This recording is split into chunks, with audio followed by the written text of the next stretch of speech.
وعلى آل إبراهيم إنك حميد مجيد. أما بعد فأعوذ بالله من الشيطان الرجيم. يا أيها الناس اتقوا ربكم الذي خلقكم من نفس واحدة وخلق منها زوجها وبث منهما رجالا كثيرا ونساء واتقوا الله الذي تساءلون به والأرحام إن الله كان عليكم رقيبا. وقال الله عز وجل: يا أيها الذين آمنوا اتقوا الله حق تقاته ولا تموتن إلا وأنتم مسلمون. சர்வ புகழும் ஏக இறைவனாகிய வல்ல ரஹ்மான் அல்லாஹ் ஒருவனுக்கே. நபிகள் ஸல்லல்லாஹு அலைஹி வஸல்லம் அவர்கள் மீதும் அவர்கள் வாழ்வை பின்பற்றி வாழ்ந்த சத்திய சஹாபாக்கள், நல்லவர்கள், நாதாக்கள், உலகத்திற்கின்ற அனைத்து நன்மக்களின் மீதும், குறிப்பாக இந்த புனிதமிக்க ரமலானுடைய பகல் காலங்களில் நோன்பு நோற்று இரவிலே வணக்க வழிபாடை கழித்து விட்டு அமர்ந்திருக்கக்கூடிய நம் அனைவரின் மீதும் அந்த அல்லாஹுடைய சாந்தியும் சமாதானம் என்றென்றும் நின்றும் நிலவட்டுமாக என்று பிரார்த்தித்தவராக ரமலானுடைய தொடர் உரையை நாம் பார்த்து வருகின்றோம். இஸ்லாத்தின் அடிப்படை கொள்கை என்ற தலைப்பில் நாலாவதாக நபிமார்களை ஈமான் கொள்வது என்பதை பார்த்தோம். இது ஏன் இந்த அடிப்படை கொள்கை என்பதை நாம் வலியுறுத்தி சொல்லிக் கொண்டே இருக்கின்றோம் என்றால், இது சரியாக இருந்தால்தான் வணக்கங்களிலே இஸ்லாமிய மற்ற செயல்பாடுகளில் பித்அத்கள் உள்ள நுழையாமல் இருக்கும். அதனால்தான் நம்ம என்ன செய்யறோம், அந்த அடிப்படை கொள்கை பேஸ் மட்டம் இது சரியாக இருந்தால் நம்ம வழி தவறி விட மாட்டோம். நம்பிக்கையை, அல்லாஹ்வின் மீது இருக்கக்கூடிய அந்த நம்பிக்கையை நாம் இழந்து விட மாட்டோம். அந்த இது சரி பண்ணும், இது சரி பண்ணும், அங்க சரி பண்ணும், அந்த அவங்க சரி பண்ணி போடுவாங்க, இவங்க சரி பண்ணி வராங்க அப்படின்லாம் நம்ம மறைமுகமாக நினைத்து கொண்டிருக்கின்றமே, அதெல்லாம் தகர்த்தெறியக்கூடியதான் இஸ்லாமே. இஸ்லாம் ஆரம்ப காலகட்டங்களில் அவர்கள் இதே கோட்பாடு, இறை கோட்பாடு அவங்கள்ட்டையும் இருக்கத்தான் செய்தது. இறைவனை ஒன்றும் அவர்கள் மறுக்கலாம் இல்லை, அவர்களும் ஏற்றுக்கொண்டுதான் இருந்தார்கள். ஆனால் அந்த கொள்கை, அந்த இறைவனை, அல்லாஹ்வை எப்படி நம்புவது என்பதை அவர்கள் புரியாமல் இருந்தார்கள். அதனால்தான் அவர்கள் என்ன செய்தார்கள், கல்லுகளையும் மண்ணுகளையும் மரங்களையும் மட்டைகளையும் சிலைகளையும் மற்ற கபர்களையும் நல்லவர்கள் இறந்து விட்டால் அதற்கென்று தனி அறைகளை அமைத்து, அதற்கென்று தனியான வணக்க ஸ்தலங்களை அமைத்து வணங்கக்கூடிய மக்களாக இருந்திருக்கின்றார்கள். அவர்களிடத்திலும் வேதம் இருந்தது. ஏதோ நபி அவர்கள் தான் புதிதாக வேதத்தை கொண்டு வந்தார்கள் என்பது கிடையாது.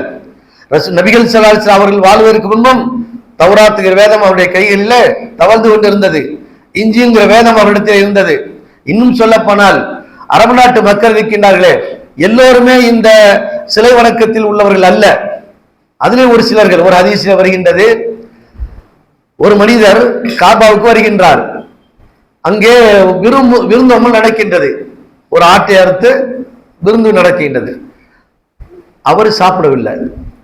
அவர் சொல்றாரு, நீங்க இதை சிலைகளுக்கு அறுத்து பலியிட்டதின் காரணமாக நான் சாப்பிட மாட்டேன் அப்படின்றார். ஏனென்றால் நான் இப்ராஹிம் அலைஹிஸ்ஸலாம் அவருடைய அந்த கொள்கையில இருக்கின்றேன் அப்படிங்கிறாங்க. அப்ப என்னன்னா, மக்காவிலும் அது இருந்தது, இடையில என்ன செஞ்சிருச்சு, உள்ள நுழைஞ்சிருச்சு இந்த சிலை வணக்கம்ங்கிறது. இந்த மாதிரி அதனால தான் நம்ம என்ன சொல்லிட்டோம்னா, அடிப்படை கொள்கை சரியாக இருந்தால், நம்ம இன்னைக்கு என்ன செய்யறோம், 27 அப்படின்னு சொல்லி இது ஒரு பெரிய பிரம்மாண்டமா இந்தியா, பாகிஸ்தான், பங்களாதேஷ், அரபு மொழி அல்லாத ஒரு இடத்துல அரபு மொழி பேசுறதா தெளிவா இருக்கிறாங்க. ஏன்னா குர்ஆன் ஹதீஸ் அரபுல தானே இருக்குது. அங்கெல்லாம் இந்த மாதிரி ஒரு பெருசா யாருமே கொண்டாடுறதே இல்லை.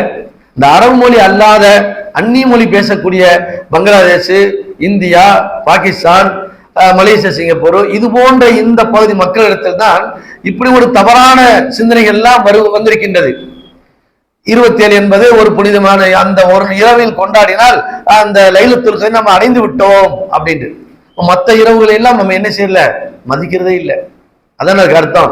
27 அன்றைக்கு பூரா பயங்கரமா புத்தாடைகளை போட்டுக்கொண்டு அப்படியே பள்ளிவாசலுக்கு ஜெகஜோதியா பள்ளிவாசல் எல்லாம் சீரியல் போட்டு அப்படியே சும்மா அலங்காரப்படுத்தி இருந்தோம் என்றால் என்ன அர்த்தம், மற்ற நாள்லாம் ஒண்ணும் இல்லை. அப்ப 21 இல்லை. சப்போஸ் 21லயே லைலத்துல் கத்ர் இருந்திருந்தால் என்ன ஆகுறது? ஏனென்றால் ஒரு சஹாபி அறிவிக்கிறாங்க, அல்லாஹ்வுடைய தூதர் சொன்னாங்க, இந்த மாதிரி லைலத்துல் கத்ர் ஒற்றப்படையில் நீங்கள் தேடிக்கொள்ளுங்கள் என்று ஒரு சில அடையாளங்களும் சொன்னார்கள். அன்றைய இரவு அவங்க சொன்ன அந்த இரவுல வந்து ஃபஜ்ருடைய நேரத்தில் ஒரு மழை பெய்து, மழை அந்த பள்ளியுடைய கூரையிலே ஒழுது மண்ணில் பட்டு எங்களுடைய ரசூலுல்லாஹ்வுடைய நெத்தியில் அந்த களிமண் இருந்தது. நாங்கள் விளங்கி கொண்டோம் இன்று 27ஆக இருக்கு, அதாவது லைலத்துல் கத்ராக இருக்கும் என்று. ஏன்னா அல்லாஹ்வுடைய ஒரு சில அடையாளங்கள் சொல்லியிருக்காங்க, அது லைலத்துல் கத்ருடைய அடையாளம் என்று. அப்ப அன்னைக்கு மழை பெஞ்சு இருந்ததுனால நாங்க விளங்கிட்டோம் 21ஆவது நாள் வந்து இன்னைக்கு லைலத்துல் கத்ரா இருந்திருக்கும் என்று. ஆகினால் இந்த ஒரு இரவை நாம் சிறப்பிப்பதால் ஏற்படுகின்ற விளைவு என்னவென்றால், மற்ற இரவுகளை நம்ம சாதாரணமாக கழித்து விடுகின்றோம். அதனுடைய புனிதத்தன்மை, அதனுடைய மகத்துவம், அதனுடைய உயர்வு, அதனுடைய கண்ணியம் நம்மளுடைய உள்ளத்தில் இல்லாமலே ஆகிவிட்டது. ஆகையினால் தான் அடிப்படை கொள்கை, இதை நாம் விளங்கிக் கொள்ள வேண்டும்.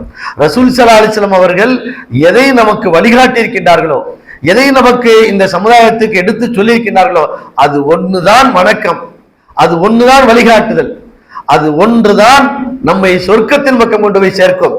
அந்த ஒன்றுதான் நாளை நபிகள் ஸல்லல்லாஹு அலைஹி வஸல்லம் அவருடைய ஷஃபாஅத்துக்கு மிக முக்கியமானது. அது இல்லைன்னா ஷஃபாஅத் கிடைக்காது.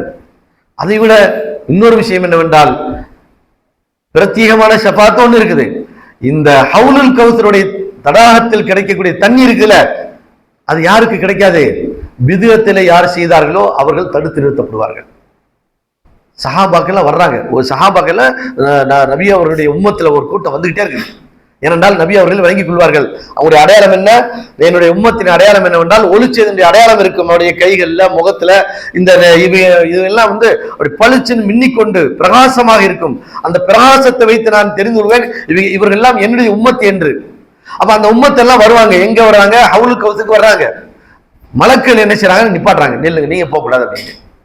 ரசூலுல்லாஹ் சொல்றாங்க, உம்மத்தி அஸ்ஹாபி. ஒரு ஹதீஸ்ல அப்படி வருது, ஒரு ஹதீஸ்ல அப்படி. அவங்க எல்லாம் என்னுடைய சஹாபாக்கள், என் தோழர்கள், ஏன் அவங்க நிப்பாட்டுறீங்க? அவங்களை உள்ள விடுங்க, அவங்களுக்கு ஹவுலுல் தண்ணீர் நான் கொடுக்கணும் அப்படின்னு சொல்லும் பொழுது அவங்க மலக்குகள் சொல்றாங்க, அல்லாஹ்வுடைய தூதரே, நீங்கள் இறந்ததற்கு பின்பு இவர்கள் மார்க்கத்தில் புதியதாக நிறைய உருவாக்கி விட்டார்கள். முபுத்ததிஐன்கள், பிதுஅத்வாதிகள்னு அந்த ஹதீஸ்ல வருது. பிதுஅத்னு வார்த்தையப்படும் அப்படின்னு உடனே அல்லாஹ்வுடைய தூதர் சொல்லுவாங்க, இவர்களுக்கும் எனக்கும் எந்த சம்பந்தம் இல்லைன்றாங்க. நம்ம லேசா நினைக்கிறோம் பிதுஅத், இதனால என்ன தப்பு அப்படின்னு. ஆனா மறுமையில் தான் அதனுடைய விளைவுகள் பூரா நமக்கு தெரியும். அல்லாஹ் அதிலிருந்து நம்மை காப்பாற்ற வேண்டும். ஆக நபிகள் ஸல்லல்லாஹு அலைஹி வஸல்லம் இந்த நபிமார்களை நம்புவது அப்படிங்கிற விஷயத்துல வந்து இந்த ஏற்றத்தாழ்வு இல்லை அப்படின்னு நம்ம பார்த்தோம். இது வந்து 7வது விஷயமாக பார்க்கின்றோம். நபிமார்களுக்கு மத்தியில் ஏற்றத்தாழ்வு காட்டக்கூடாது அப்படின்னு. அதே நேரத்தில் சில நபிமார்களுக்கு சிறப்பு இருக்குங்கிறது நம்ம வேற விஷயமாக விளங்கிக் கொள்ள வேண்டும். ஏற்றத்தாழ்வு எந்தெந்த விஷயங்களில் ஏற்றத்தாழ்வு இல்லை, அதாவது நபிமார்களை மறுக்க கூடாது. அனைத்து நபிமார்களுமே நாம் என்ன செய்ய ஈமான் கொள்ள வேண்டும். அனைத்து நபிமார்களுமே இந்த சமுதாயத்துக்கு வேண்டிய பல்வேறு சிரமங்களை அனுபவித்திருக்கின்றார்கள் என்பதை நம்ப வேண்டும். அனைத்து நபிமார்களுமே ஹிதாயத் என்ற நேர்வழியை அடைந்தவர்கள். அனைத்து நபிமார்களுமே பாவம் இல்லாத மாசூமின்கள். அனைத்து நபிமார்களுமே சொர்க்கவாதிகள். நாளைக்கு அவர்களுக்கு எந்த விசாரணையும் இருக்காது. அப்படிங்கிறதெல்லாம் முழுமையாக நாம் நம்ப வேண்டும். இந்த விஷயத்தில் எந்த நபிக்கும் நாம் என்ன செய்யக்கூடாது? ஏற்றத்தாழ்வை வழங்கிவிடக் கூடாது அப்படின்னு. அதே போன்று மிக முக்கியமாக ஒரு விஷயத்தை நாம் இப்பொழுது இன்றைக்கு பதிவு செய்ய இருக்கின்றோம். என்னவென்றால், இந்த நபிகள் ஸல்லல்லாஹு அலைஹி வஸல்லம் அவர்களை வந்து ஒளியால் படைக்கப்பட்டது அப்படின்ற ஒரு சில சூஃபிசம் கொள்கை உள்ளவர்கள் நபியை அல்லாஹ் ஒளியால் படைத்திருக்கின்றான் என்று. அதாவது நிறைய பேர் வைக்கும்போது எப்படி செய்ய வைக்கிறாங்க? நூறு முகம்மது, முகம்மதுடைய ஒளி, முகம்மதுடைய ஒளின்னு இருந்தா. அப்ப அல்லாஹ் யாரு? அல்லாஹ் குர்ஆன்ல சொல்றேன், அல்லாஹ் நூறு சமாவாத்தி வல்லாஹி மஸலு நூரி கமிஷ்காத்திங்கிறான். அல்லாஹ் யாருன்னா அல்லாஹ்வும் ஒளிதான், நபி அவங்களும் ஒளிதான். அதுக்கு அவங்க என்ன கொண்டு வர்றாங்க என்றால், அல்லாஹ் வந்து ஒளி, தன் ஒளியிலிருந்து முகமதை படைத்தான். அந்த முகம்மதுடைய ஒளியிலிருந்து இந்த உலகத்தையே படைத்தான்.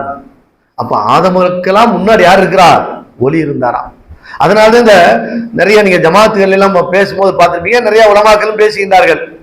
ஆதம் அலைஹிஸ்ஸலாத்து வஸ்ஸலாம் சொர்க்கத்திலிருந்து வெளியே வந்த பின்னாடி அவங்க அந்த பாவம் செஞ்சிடறாங்களே, அந்த கனியை சாப்பிட்டுறாங்க. அல்லாஹ் சொர்க்கத்திலிருந்து வெளியேற்றிட்டான். வெளியேற்றினதுக்கு பின்னாடி பல ஆண்டுகள் அவங்க என்ன செய்றாங்க? பாவ மன்னிப்பு கேட்டுக்கிட்டே அலைகிறாங்க. அல்லாஹ் மன்னிக்கல. அப்ப திடீர்னு ஆதம் அலைஹிஸ்ஸலாத்துக்கு ஒரு யாபகம் வருது. அல்லாஹ்ட்ட கேட்கிறான், இந்த மாதிரி சொர்க்கத்துக்கு எங்களை அனுப்பிச்சில, அப்படி அனுப்பும்போது சொர்க்கத்துடைய வாயிலில் லா இலாஹ இல்லல்லாஹ் முஹம்மது ரசூலுல்லாஹ் என்று நீ எழுதியிருந்தாய், உன் பெயருடன் இன்னொரு பெயரை இணைத்திருந்தாயே, அந்த முகமது யாரு? அப்ப அல்லாஹ் சொன்னானா, லவ்லாக்க லவ்லாக்க லமா ஹலக்துல் அஃப்லாக்க, அந்த முகம்மதை மட்டும் படைக்கவில்லை என்றால் உன்னை மட்டுமல்ல இந்த உலகத்தை நான் படைத்திருக்க மாட்டேன், எந்த ஒரு கோள்களையும் நான் படைத்திருக்கவே மாட்டேன் என்று அல்லாஹ் சொன்னதாகும். உடனே ஆதம் அலைஹிஸ்ஸலாம் சொன்னாங்களா, அவருடைய பொருட்டால் அவருடைய அந்த பரக்கத்தால் இறைவா நான் செய்த பாவத்தை மன்னித்து விடுவாயாக. எவ்வளவு பெரிய கட்டுக்கதைன்னு பாருங்க. இதெல்லாம் மௌலுஆத். மௌலுஆத் என்றால் நபியின் மீது இட்டுக்கட்டப்பட்ட விஷயங்கள், இட்டுக்கட்டப்பட்ட செய்திகள். ஆதமுக்கு முன்பு யாரும் படைக்கப்படல, எவரும் படைக்கப்படல. ஆதம் தான் முதல் மனிதர். சரி, இப்ப இந்த இதுல நூர் என்று சொல்கின்றார்களே, ரசூலுல்லாஹ் ஒளியால் படைக்கப்பட்டவர்கள் அப்படின்னு. இந்த ஒளியால் படைக்கப்பட்டவரா என்று பார்த்தால் இதனால் எவ்வளவு பெரிய விளைவுகள் ஏற்படுகிறது என்று சொன்னால், அல்லாஹ்வையும் ரசூலையும் ஒன்றாக இணைத்து விடுகின்றார்கள். எங்க போயிருச்சு? அல்லாஹ்வையும் ரசூலை ஒன்றா இணைக்கும் போது என்ன ஆகும்? ஒரு அல்லாஹ் இல்ல. அதனால இன்ன வரைக்கும் என்ன செய்றாங்க? நபி அவர்கள் உயிரோடு இருக்கிறாங்க. அல்லாஹ் எந்த அளவிற்கு என்று சொன்னால், அல்லாஹ் எப்படி இந்த உலகத்தை கண்காணித்துக் கொண்டிருக்கின்றானோ, இந்த உலகத்தை எப்படி அல்லாஹ் கண்காணித்துக் கொண்டிருக்கின்றானோ அதுபோன்று நபி அவர்கள் இந்த உலகத்தை கண்காணித்துக் கொண்டிருக்கின்றார்கள். நாம் செய்கின்ற நன்மை தீமைகள் எல்லாம் அவர்கள் பார்த்து கொண்டே இருக்கின்றார்கள் அப்படின்னு. ஏன்? ரெண்டு பேருமே ஒளிதான். அல்லாஹ் சொல்ல லா ஷரீக லஹு, எனக்கு இணையே கிடையாது, எனக்கு துணை இல்லை, நான் ஒளி எதனால் படைக்கப்பட்டவனும் அல்ல, நான் படைக்கக்கூடியவன். நான் யாரு? நான் படைக்கக்கூடியவன், நான் படைக்கப்பட்டவன் அல்ல. என்னிலிருந்து எதுவும் படைக்கவும் என்னிலிருந்து எதுவும் உருவாகவும் இல்லை அப்படின்னு அல்லாஹ் குர்ஆன்ல மார்க்கத்துடைய அடிப்படை கொள்கையாக இருக்கும் பொழுது நம்ம எப்படி தவறா வழங்கி வச்சிருக்கிறாங்க? அல்லாஹ்வுடைய தூதர் ஒளி, அவங்க ஒளியால் படைக்கப்பட்டவர். இதற்கு சில ஆதாரங்களை எடுத்து அல்லாஹ்வுடைய தூதர் ஒளியால் படைக்கப்பட்ட குர்ஆன்ல அல்லாஹ் ஒரு இடத்துல ஒரு வசனத்தில், எல்லாமே குர்ஆன் தான். இந்த வழி அல்லாஹ் குர்ஆன்ல சொல்லும்போது எப்படி சொல்லினார்? அதாவது யுதில்லு பிஹி மையஷா யஹ்தி பிஹி மையஷா யகூலுன, அந்த மக்கள் கூறுகின்றார்கள், மதலுல்லதீன, அந்த குர்ஆனுடைய ஆரம்ப வசனம் வருது, மதலுஹும் கமதலி, அதாவது ஒரு உதாரணத்தை அல்லாஹ் சொல்லிட்டு சில மூமின்கள் சொல்வார்கள் இதை கொண்டு நாங்கள் நம்புகின்றோம் என்று சொல்வார்கள். ஆனால் காஃபிர்கள் சொல்வார்கள் இந்த கொசுவை பத்தியெல்லாம் அல்லாஹ் சொல்லி என்னத்தை நாடுறானா, அல்லாஹ் ஒரு கொசுவை உதாரணமா காட்டுறேன், இந்த கொசுவை சொல்லி பஅலதன் ஃபமா ஃபௌகஹா ஃபஅம்மல்லதீன ஆமனூ ஃபயஅலமூன அன்னஹுல் ஹக்கு மின் ரப்பிஹிம், ஈமான் கொண்டவர்கள் சொல்வார்களாம் கொசுவை சொன்னால் அதற்கும் சில தத்துவங்கள் இருக்கும், அதற்கும் சில காரணம் இருக்கும் என்று ஈமான் கொள்வார்கள். வஅம்மல்லதீன கஃபரு ஃபயகூலுன மாதா அராதல்லாஹு பிஹாதா மஸலா, இந்த கொசுவெல்லாம் சொல்லி இதுல என்னத்த பெருசா அல்லாஹ் சொல்லிட்டே அப்படின்ட்டு இன்னைக்கு கொசுவை பத்தி பயங்கரமான ஆய்வு நடந்துகிட்டு இருக்குது. அந்த கொசுவத்தை அல்லாஹ் என்ன செய்யறேன், இந்த உலகத்துக்கு ஒரு அற்பமான பொருள் அப்படி, இந்த உலகத்தை விட இந்த கொசுவை விட மரம் அற்பம் சொல்லிட்டு அல்லாஹ் அடுத்து சொல்கின்றான், கசீரும், அதிகமானவர்கள் இந்த குர்ஆனை கொண்டு வழிகளும் செய்கின்றார்கள், அதிகமானவர்கள் இந்த குர்ஆனை கொண்டு நேர்வழியும் அடைகின்றார்கள் அப்படிங்கிறான். அந்த வழிகட்ட கூட்டம் இந்த குர்ஆனத்தை எடுக்கும். குர்ஆன்ல அல்லாஹ் ஒரு வசனத்திலே சொல்லும் பொழுது அல்லாஹ் சொல்கின்றான், 5:15 சொல்கின்றான், கது ஜாஅக்கும் மினல்லாஹி நூரும் வ கிதாபும் முபீன், அல்லாஹ்விடமிருந்து உங்களுக்கு வந்திருக்கின்றது, நூறு வந்திருக்கின்றது, இன்னும் தெளிவான வேதமும் வந்திருக்கின்றது. நூறும் வந்திருக்கின்றது, வேதம் வந்திருக்கின்றது. அப்ப ரெண்டு வந்திருக்கா யாரு? நூறு யாரு? அல்லாஹ்வுடைய தூதர். கிதாப் எது? குர்ஆன். இந்த ரெண்டும் உங்களிடத்தில் வந்திருக்கின்ற அல்லாஹ் குர்ஆனை சொல்றேன். இதை வைத்துக் கொண்டு ரசூல் ஸல்லல்லாஹு அலைஹி யாரு? ஒளியால் படைக்கப்பட்டவங்க. சரி, குர்ஆன்ல இன்னொரு இடத்தில் அதுக்கு விளக்கமா சொல்றேன், இப்படி தவறாக புரிந்து கொள்வார்கள் என்பதற்கு அப்படித்தான் இன்னொரு வசனத்தில் அல்லாஹ் சொல்லும்போது 7:157 சொல்கின்றான், 100 என்றால் என்ன? அல்லதீன ஆமனூ பிஹி வஅஸ்ஸருஹு வநஸருஹு வத்தபஅன் நூர் அல்லதி உன்சில மஅஹு உலாயிக ஹுமுல் முஃப்லிஹூன். ஃபல்லதீன ஆமனூ, ஈமான் கொண்டவர்கள், அந்த ஈமான் கொண்டு வஅஸ்ஸருஹு, அவரை கண்ணியப்படுத்துவார்கள். யாரு? ரசூலுல்லாவை ஈமான் கொள்வார்கள். மேலும் வஅஸ்ஸருஹு, அவரை கண்ணியப்படுத்துவார்கள். வநஸருஹு, அந்த நபிக்கு உதவி செய்வார்கள். மேலும் வத்தபஅன் நூர் அல்லதி உன்சில மஅஹு, அவருடன் இறக்கப்பட்ட ஒளியையும் பின்பற்றுவார்கள். அப்ப நூறுக்கு அங்க என்ன அர்த்தம் வைக்கிற? குர்ஆன் தான். அது எப்படி ரசூல் ஸல்லல்லாஹு அலைஹி வஸல்லம் அவர்கள் சொன்ன வார்த்தைகள் எல்லாம் என்ன வார்த்தை? ஹதீஸ் சொல்றமே, அந்த ஹதீஸ் அவங்கள சுயமா சொன்னதா? சுய இஷ்டத்துக்கு சொன்ன வார்த்தைகள் ஹதீஸ் எல்லாம். குர்ஆன் ஒண்ணு, இன்னொன்னு என்ன ஹதீஸ். இந்த ஹதீஸ் எது? வமா யன்திகு அனில் ஹவா இன் ஹுவ இல்லா வஹீ யூஹா.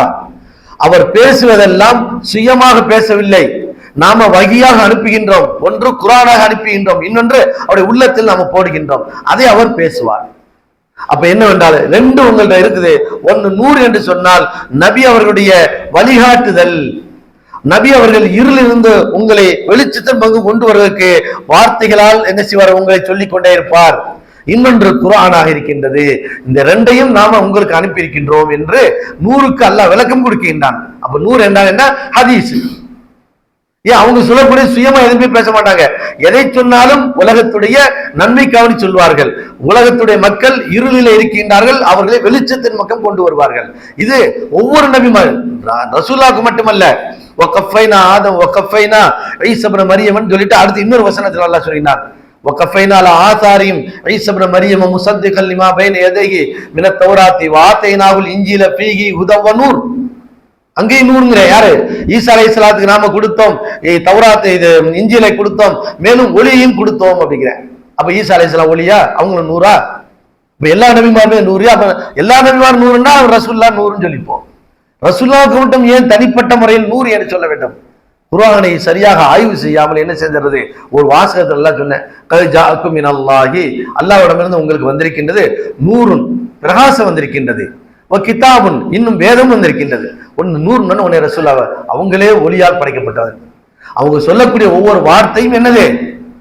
நூறு, பிரகாசம் என்றால் இருளிலிருந்து சமுதாயத்தை வெளிச்சத்தின் பக்கம் கொண்டு வரக்கூடிய ஒளியாக இருக்கின்றது. இது அல்லாஹ் குர்ஆன்ல இன்னொரு வசனத்திலே மிக தெளிவாக சொல்லிவிடுகின்றான், இன்னா அர்சல்நாக ஷாஹிதன் வ முபஷ்ஷிரன் வ நதீரா லிதுமினு நதீரா வதாயியன் இலல்லாஹி பிஇذனிஹி வ சிராஜம் முனீரா. நபியே அப்படியே வர்ணிச்சிட்டே வர்றேன். அல்லாஹ் நாம உமக்கு நற்செய்தியை சொல்லக்கூடிய, உம்மை நற்செய்தி சொல்லக்கூடியவராகவும் அச்சமூட்டி எச்சரிக்கை செய்யக்கூடியவராகவும் உம்மை நாம் அனுப்பி இருக்கின்றோம். மேலும் மக்களை அழைக்கக்கூடியவராக நாம் அனுப்பி இருக்கின்றோம். மேலும் ஓ சிராஜம் முனீரா, பிரகாசம் தரக்கூடிய விளக்காகவும் உம்மை நாம் அனுப்பி இருக்கின்றோம். அப்ப என்ன? அந்த நபியை பின்பற்றினால் பிரகாசம், அந்த நபியை பின்பற்றினால் இருளிலிருந்து எங்க வந்துடலாம்? வெளிச்சத்திற்கு வந்துடலாம். இன்னொரு வசனத்தில் அல்லாஹ் ஒட்டுமொத்த மூமின்களையும் அல்லாஹ் சொல்கின்றான். நபியை மட்டும் சொல்லல, மூமின்க ஒட்டுமொத்த மூமின்களையும் அல்லாஹ் சொல்லும் பொழுது, அதாவது லா இக்ரா அல்லாஹ் வலியுல்லதீன ஆமனு யுக்ரிஜுஹும் மினல் ظுலுமாத்தி இலன் நூர் அப்படிங்கிறார். மூமின்கள் இருக்கின்றார்களே, இவர்கள் எப்படிப்பட்டவர்கள் என்று சொன்னால் இருளிலிருந்து நூரின் பக்கம் கொண்டு வருவார்கள். வல்லதீன கஃபரு அவுலியாஹுமுத் தாகூத், ஆனா காஃபிர்கள் இருக்கின்றார்களே, அவர்கள் தாகூத்தின் பக்கம் அழைத்து செல்வார்கள். இறைவன் அல்லாத வணக்க வழிபாடின் பக்கம் அவர்கள் அழைத்து செல்வார்கள். மூமின்கள் ஒளியின் பக்கம் அழைத்து வருவார்கள். அப்ப மூமின் எல்லா மூமினும் ஒளி தானா? அதனால இன்னொரு கூட்டம் இருக்குது, அது ஒரு ஆச்சரியமான கூட்டம். ஸ்ரீலங்காவில் இருக்கு அந்த கூட்டம். அந்த கூட்டம் என்ன சொல்லுன்னா, ஒட்டுமொத்த உலகமே அல்லாதான் கூட்டம், நீ வேற நான் வேறன்னு பிரிக்க கூடாது, பிரிக்கிறது ஷிர்க், எல்லாமே அல்லாதான். நம்ம எதை தொட்டாலும் அல்லாத, அதாவது மனுஷன் நானும் அல்லாத, அது அல்லாத, அல்லாஹ் அல்லாத. ஏன்னா அல்லாஹ் என்ன செய்யறா, தன் ஒளியிலிருந்து எல்லாத்தையும் படைச்சிட்டானா. அப்ப அல்லாஹ் அங்க எங்க இருக்கிற? அல்லாஹ் அங்க இல்ல. அல்லாஹ் தன் ஒளியிலிருந்து எல்லாத்தையும் படைச்சிட்ட, அப்ப அல்லாஹ் அங்க கிடையாது. அதுக்கு ஒரு உதாரணம் இல்லை, என்ன நம்ம எல்லா அமைப்புகள்லையும் எல்லா இயக்கத்திலையும் போய் உள்ள நுழைஞ்சு பூராதையும் பார்த்துட்டு வெளியே வந்தாச்சு. எல்லாம் ஹராபியல், அதாவது மார்க்கத்துக்கு முரணான செய்திகளை ஒரு சில வசனங்களை வைத்துக் கொண்டு அதை அப்படியே வச்சு என்ன செய்ய மக்கள்கிட்ட சொல்லி மக்களை வழிகெடுத்துக் கொண்டிருக்கின்றார்கள். அவர்கள் சொல்லக்கூடிய என்னவென்றால், இந்த மாதிரி ஒரு தங்கம் இருக்குது, அந்த தங்கத்தை நம்ம என்ன செய்யறோம், வயிறு அதாவது காதுக்கு போட்டுக்கிறோம், அப்புறம் நெக்கிள்ஸாக கழுத்துக்கு போட்டுக்கிறோம், மோதிரமா போடுறோம். அந்த தங்கத்தை உருக்கி எல்லாத்தையும் ஒவ்வொன்றா எடுத்துக்கு முன்னாடி தங்கம் எங்க இருக்கும்? தங்கம் அங்க இருக்காது. அது மாதிரி அல்லாஹ் ஒளி, அந்த ஒளியில இந்த உலகத்தையே படைச்சிட்ட, இங்க அல்லாஹ் எங்க தனியா இருக்கிற? இந்த உலகம் தான் அல்லாஹ். அப்படி ஒரு கூட்டம் இங்க தமிழ்நாட்டிலேயே, நம்ம தமிழ்நாட்டிலேயே என்ன செய்து இருக்கிறார்கள். சரி, ஆக இந்த மாதிரி உள்ளவர்களுக்கெல்லாம் அல்லாஹ் குர்ஆன்ல ஒவ்வொரு இடத்திலையும் மிக தெளிவாக சொல்கின்றான், உலகத்தில் இருக்கின்ற அனைத்து மக்களும் யாரு? மனிதர்கள் தான். அவர்கள் யாரல்ல? வேறொரு படைப்பல்ல. இன்னொரு இதிலிருந்து, அதாவது ஒளியிலிருந்து வந்தவர்கள் அல்லது வேறொன்றிலிருந்து வந்தவர்கள் என்பதெல்லாம் கிடையாது. அனைவர்களுமே மண்ணிலிருந்து படைக்கப்பட்டவர்கள். இதை அல்லாஹ் தெளிவா குர்ஆன்ல சொல்லும் பொழுது மிக தெளிவாக 2 இடத்தில் சொல்லி விடுகின்றான். 18:110 சூரா கஹ்ஃப்ல வருகின்றது. கடைசி வசனமாக அது என்ன செய்யும்? வசனமாக அது வரும். குல் இன்னமா அன பஷர் மிஸ்லுக்கும் யூஹா இலைய அன்னமா இலாஹுக்கும் இலாஹு வாஹித். நபியே நீங்க சொல்லுங்க, இன்னமா அன பஷருன், நான் யாரு? மனிதன் என்று சொல்லுங்க. அனபஷர் மிஸ்லுக்கும், உங்களை போன்ற மனிதரை அன்றி வேறு யார் நான் அல்ல. பிரகாசமோ அல்லது அல்லாஹ்விடமிருந்து வந்தவனோ அதெல்லாம் எதுவும் கிடையாது. அல்லாஹ்வால் படைக்கப்பட்ட நான் ஒரு மண்ணிலிருந்து உருவான ஒரு மனித படைப்பு. இன்னமா அனபஷரும் மிஸ்லுக்கும், மிஸ்லுக்கும் உங்களை போன்ற, நீங்கள் எப்படி மண்ணிலிருந்து படைக்கப்பட்டிருக்கின்றீர்களோ, மண்ணிலிருந்து நீங்கள் எப்படி உருவாகி இருக்கின்றீர்களோ அது போன்றுதான் நானும் ஒரு மனிதர் என்பதை மிக தெளிவாக சொல்லி விடுங்கள் என்று என்ன செய்தான் அல்லாஹ் தன்னுடைய குர்ஆனிலே பதிவு செய்கின்றான். ஆக நபிகள் ஸல்லல்லாஹு அலைஹி வஸல்லம் அவர்கள் மனிதர் தான் என்பதனை பல்வேறு வகையில, என்றால் குழப்பங்கள் வந்து விடக்கூடாது. கொள்கை குழப்பம் வந்து விட்டால் அவன் தொழுகக்கூடிய தொழுக எதுக்குமே இல்லாம போயிடும். அதனால சில பேர் என்ன செய்றாங்கடா, எல்லாமே அல்லாஹ் தானா, அப்ப எல்லாமே அல்லாஹ்டா நம்ம எதுக்கு தொழுகணும்? இப்போ ஒரு உதாரணமா அவன் சொல்லக்கூடிய கருத்து என்ன, உங்களையும் சந்திக்கலாம், இந்த மாதிரி ஆளுங்க சந்திப்பாங்க. இப்ப நீங்க தொழுகிறீங்க, தொழுகிறது யாருக்காண்டி தொழுகிறீங்க? அல்லாஹ்வுக்காண்டி தொழுகிறோம். அப்ப சொர்க்கத்துல யார் போறது? அல்லாஹ்வுக்காண்டி தொழுதா யார் போகணும்? சொர்க்கத்துக்கு அல்லாஹ் தானே போகணும். அல்லாஹ்வுக்காக வேண்டி தொழுகிறீங்க. இப்ப சாப்பாடு எதுக்கு சாப்பிட்றோம்? பசிக்காவணி சாப்பிட்றோம். பசிக்காவணி சாப்பிடும்போது நம்ம உடலுக்கு தானே சாப்பிட்றோம். அப்ப சொர்க்கம் போறது யாரு? அல்லாஹ்வுக்காக. அப்ப நீ யாரு? நீ தான் அல்லாஹ். எப்படி கொண்டு வச்சது? இந்த மாதிரியான குழப்பங்கள் மக்களுக்கு மத்தியில் என்ன செய்வார்கள். இந்த மாதிரியான குழப்பமான கொள்கையில் நாம் இருக்கக்கூடாது என்பதற்காக வேண்டி அல்லாஹ் குர்ஆன்ல மிக தெளிவாக ஒரு வசனத்திலே சொல்கின்றான். 21:8 சொல்கின்றான், வமா ஜஅல்நாஹும் ஜஸதன் லா யஅகுலுன தஆம வமா ஜஅல்நாஹும். அதற்கு முன் இன்னொரு செய்தியை நாம் பார்த்துக் கொள்ளலாம். அதாவது ஈசா அலைஹிஸ்ஸலாம் இருக்காங்கல்ல, ஈசா அலைஹிஸ்ஸலாத்தை என்ன சொல்றாங்க? இன்னைக்கு கடவுளுங்கிறாங்க. ஏன்னா பல அற்புதங்களை அவர் செய்தவர் அப்படிங்கிறக்காக ஈசா அலைஹிஸ்ஸலாத்தை கடவுள்ட்டாங்க. அல்லாஹ் 5:75 சொல்லும் பொழுது, மல் மஸீஹ் இப்னு மரியம், மரியமுடைய மகன் ஈசா என்பவர் இல்லா ரசூல், அவரும் ஒரு தூதர் தான். கது கலத் மின் கப்லிஹி ருசுல், அவருக்கு முன்னும் பல தூதர்கள் சென்றிருக்கின்றார்கள். அதை போன்று உம்முஹு சித்தீகா, அவருடைய தாயார் இருக்கின்றாரே, அவரும் ஒரு நேர்மையான உண்மை பேசக்கூடிய ஒரு நல்ல பெண்மணி, அப்பழுக்கற்ற ஒரு தூய்மையான ஒரு பெண்மணி. காணா, அல்லாஹ் அங்கதான் என்ன செய்யறான்? மனிதனுங்கிறதுக்கு அடையாளம் விட்டு காட்டுகின்றான். காணா, அந்த இருவரும் ஆகியிருந்தார்கள். யகுலானி தஆம, சாப்பிடக்கூடியவர்களாக இருந்தார்கள். சாப்பிடுவாங்கப்பா, அவங்க கடவுள்லாம் கிடையாது. கடவுளுக்கு என்ன தேவையில்லை? உணவு இல்ல, பசி இல்ல, தூக்கம் இல்ல, அந்த தேவை அவங்க கடவுளுக்கு கிடையாது. நீ கடவுள் கடவுள்னு சொல்றிய. அந்த 2 பேரும் சாப்பிட்டாங்க உலகத்தில் இருக்கும்போது மரியத்துக்கு அல்லாஹ் என்ன உணவே கொடுத்தான். அந்த மரியம் தான் குழந்தையை பெற்றெடுத்தார். அவரும் ரொட்டி துண்டை தான் சாப்பிட்டாரு. நீதான் அதை என்ன செய்யற? ஒவ்வொரு சர்ச்சுகளையும் வைத்து இயேசு வழங்கிய அப்பம், இயேசு வழங்கிய அப்பம் என்று அவர் சாப்பிட்ட அப்பதான் நீ பிச்சு சாப்பிட்டுக்கிட்டு இருக்கிற. அல்லாஹ் எப்படி வச்சுக்கலாம் பாத்தீங்களா? இப்ப அவரு சாப்பிட்டார், நீ சாப்பிடுற. அவர் எப்படி கடவுளாக ஆகுவார்? உணவு சாப்பிட்டார். அல்லாஹ் சொல்லக்கூடிய அந்த வாசகம், ஏகுலானி தஆம, இருவர்களும் உணவுகளை சாப்பிட்டனர். உங்கள் கைஃப நுபையின் லஹுல் ஆயாத், இவர்களுக்கு எப்படியெல்லாம் நாம் வசனங்களை தெளிவாக ஆக்குகின்றோம், எப்படியெல்லாம் விளக்கத்தை இந்த மக்களுக்கு புரிய வைக்கின்றோம். எனவே சும்மல்லூர் அன்னா யுஃபகுன், மீண்டும் சிந்தித்து பாரு. ஆனால் அந்த மக்கள் வழிதவறி சென்று கொண்டிருக்கின்றார்கள். அவர் ஒளியால், அவர் கடவுள் என்ற நம்பிக்கை. அதே போன்றுதான் நபிமார்கள் அனைவர்களுமே மனிதர்கள் தான். அனைத்து நபிமார்களுமே கடவுள் தன்மை பெற்றவர்கள் அல்ல என்பதை இந்த வசனத்தின் மூலியமாக, ஏனென்றால் அல்லாஹ் சொல்லக்கூடிய ஒரே காரணம், உணவு உண்ணக்கூடியவர்கள், சாப்பிடக்கூடியவர்கள். ஒரு நேரம் சாப்பிடாட்டி பட்டினி தான், முடியாது, கஷ்டம், வேலை செய்ய முடியாது. அதே மாதிரி நபி அவர்களையும் சரி, அந்த அனைத்து நபிமார்களையும் சேர்த்து ஒரு வசனத்திலே 21:8 அல்லாஹ் சொல்லும் பொழுது, வமா ஜஅல்நாஹும் ஜஸதன் லா யஅகுலு தஆம லா யஅகுலுன தஆம வமா கானூ காலிதீன். வமா ஜஅல்நாஹும், அந்த இறை தூதர்களை நாம் ஆக்கவில்லை, ஜஸதன், உடலாக நாம் ஆக்கவில்லை. எப்படிப்பட்ட உடல்? லா யஅகுலுன தஆம, உணவு சாப்பிடாத உடலாக ஆக்கவில்லை. அல்லாஹ் எப்படி தெளிவுபடுத்துறாங்க. குழந்தைகளுக்கு, பச்சை குழந்தைகளுக்கு சொல்ற மாதிரி அப்படி ஒவ்வொரு விஷயமா எடுத்து சொல்றேன். நபியா நம்மர நாயகம் ஸல்லல்லாஹு அலைஹி வஸல்லம் அவர்களாக இருக்கட்டும் அல்லது அவர்களுக்கு முந்தி உள்ள இறைத்தூதர்களாக இருக்கட்டும், அனைவர்களுமே யார்தான்? ஜஸது தான். அந்த ஜஸது, அந்த உடல் எப்படிப்பட்ட உடல்? உணவு சாப்பிடாத உடல் அல்ல, உணவு சாப்பிடக்கூடிய உடல். அப்ப உணவு சாப்பிடக்கூடிய உடல் என்று சொன்னால் அதுக்கு என்ன இருக்குது? மரணம் இருக்கின்றது. இந்த உலகத்துல உணவு சாப்பிடாத ஏதாவது ஒரு உயிரினம் இருக்கின்றதா என்றால் கிடையாது.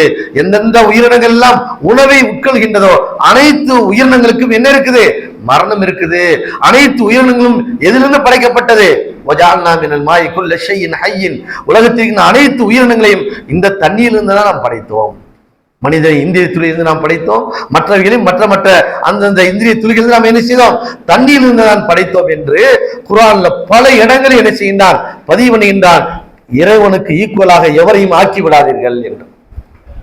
அதற்கடுத்து நபிகள் ஸல்லல்லாஹு அலைஹி வஸல்லம், இது ஏற்கனவே சொன்ன செய்தி தான், அந்த புகார்ல வந்த ஒரு செய்தி. இந்த மாதிரி நபி அவர்கள், அதாவது ரசூலுல்லாஹ் சொல்றாங்க, வெள்ளிக்கிழமை அன்னைக்கு, நாளைக்கு இன்ஷா அல்லாஹ் வெள்ளிக்கிழமை புனிதமிக்க இந்த லைலத்துல் கத்ர், அதாவது 27வது ஒரு நாள், அந்த ஒற்றைப்படை இரவுல வரக்கூடிய ஒரு இரவாக இருக்குது. சிறப்புக்கு மேல் சிறப்பு, மகிமைக்கு மேல் மகிமை வாய்ந்த ஒரு நாளாக இருக்குது. அல்லாஹ்வுடைய தூதர் சொன்னாங்க, யார் ஒருவர் வெள்ளிக்கிழமை அன்று எனக்கு மீது அதிகம் ஸலவாத் சொல்கின்றார்களோ, மன் ஸல்லா அலைஹி ஸலாத்தன் வாஹிதன் ஸல்லல்லாஹு அலைஹி அஷரா, ஒரு தடவை அவர்கள் ஸலவாத் சொன்னால் 10 தடவை அல்லாஹ் அவர்கள் மீது ரஹமத்து பொழிகின்றான் என்று சொன்னார்கள். அந்த அடிப்படையில சஹாபாக்களுக்கு இந்த செய்தியை சொல்கின்றார்கள், என் மீது நீங்கள் அதிகமாக ஸலவாத் சொல்லுங்கள், வெள்ளிக்கிழமை அதிகமாக ஸலவாத் சொல்லுங்கள் அப்படின்னு.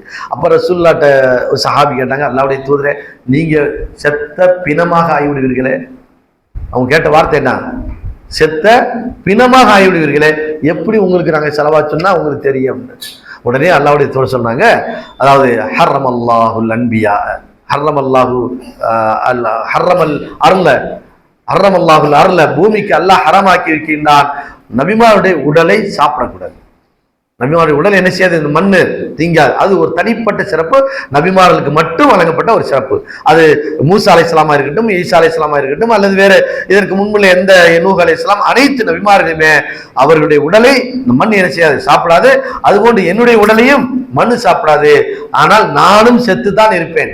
அதே நேரத்துல யுஅரலானி, 2 மலக்கு எனக்கு என்ன செய்வாங்க? எடுத்து காட்டுவார்கள். இன்னார் உங்களுக்கு சலான் சொன்னாங்க என்று எடுத்து சொல்வார். தவிர நீங்க மேல் நின்றுகிட்டு சலான் சொல்றது ஏன் காதுல என்ன செய்யாது? விழுகாது. எனக்கு மலக்குகள் என்ன செய்வார்கள்? ஃபுலான் இப்னு ஃபுலான், ஃபுலான் இப்னு ஃபுலான், ஃபுலான் இப்னு ஃபுலான், இந்த மாதிரி இன்னாலு உங்களுக்கு ஸலவாத் சொன்னார்கள், இன்னாருடைய மகன் இன்னார் உங்களுக்கு ஸலவாத் சொன்னார் என்று என்னிடத்திலே மலக்குகள் சொல்வார்கள் என்று மிக தெளிவாக எடுத்துரைக்கிறார். ஆகையினால் நபிகள் ஸல்லல்லாஹு அலைஹி வஸல்லம், இது ஈமானுடைய அடிப்படை நாம் விளங்கிக் கொள்ள வேண்டும். அனைத்து நபிமார்களுமே மண்ணால் படைக்கப்பட்டவர்கள் தான். அவர்களுக்கு பிரத்யேகமாக மற்ற ஒரு அவங்களுக்கு தனிப்பட்ட ஒரு விசேஷம் இருக்கின்றது. இறந்தும் உயிரோடு இருக்கின்றார்கள் என்ற அந்த நம்பிக்கை எல்லாம் இல்லாமல் அவர்களும் மண்ணால் படைக்கப்பட்டவர்கள், அவர்களும் இறந்து விடுகின்றார்கள். இறந்ததற்கு பின்பாடு உடலை மட்டும் அல்லாஹ் என்ன செய்யினான்? பாதுகாக்கின்றான். அனைத்து நபிமார்களையும் அல்லாஹ் சொல்லும்போது எப்படி சொல்லினான்? அவர்கள் அனைவர்களுமே உணவு சாப்பிடக்கூடியவர்களாக வாழ்ந்தார்கள். இறைத்தன்மை என்பது அவர்களுக்கு கிடையாது என்பதை இந்த வசனங்களின் மூலியமாக அல்லாஹ் பதிவு செய்கின்றான். இன்ஷா அல்லாஹ் நாளைக்கு அந்த நபிமார்களுடைய சிறப்புகள், ஒவ்வொரு நபிக்கும் சில தனிப்பட்ட சிறப்புகளை எல்லாம் வழங்கியிருக்கிறார். அதை நாம் இன்ஷா அல்லாஹ் நாம் நாளைக்கு பார்ப்போம். எல்லாம் அல்ல அல்லாஹ் ஜல்ல ஷானுஹு தஆலா மார்க்கத்தை முழுமையாக விளங்கி அதன் அடிப்படையில் நடக்கின்ற பாக்கியத்தை தருவானாக. வாஹித் அல்ஹம்துலில்லாஹி ரப்பில் ஆலமீன். அஸ்ஸலாமு அலைக்கும்.